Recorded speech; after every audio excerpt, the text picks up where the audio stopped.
This is the graveyard where Youssef Shahib comes to mourn the death of his children. They lost their lives to terminal diseases before he became a victim of the conflict in the Middle East. Here is where I decided to bury my legs. The graves of my son and daughter are also nearby. Youssef was standing on a street in eastern Gaza when Israeli rockets exploded around him. His injuries were so serious he had to have his legs amputated. He was one of the lucky ones. 30 others were killed. The shell hit right here, and here you can see where the debris hit. I was standing here and the explosion left me without legs.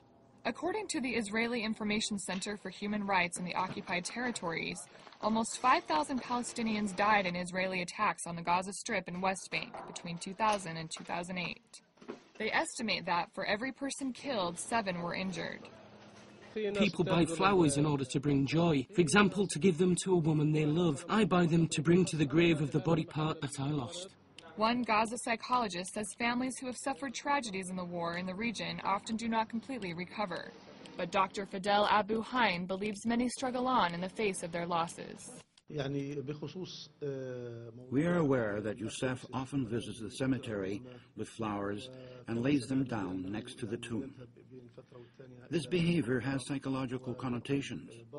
Youssef believes that part of his body has gone to the cemetery already, and by visiting this part of his body, which is already buried in that grave, he declares his longing to that part of his body, just as a father or mother misses his or her martyred children.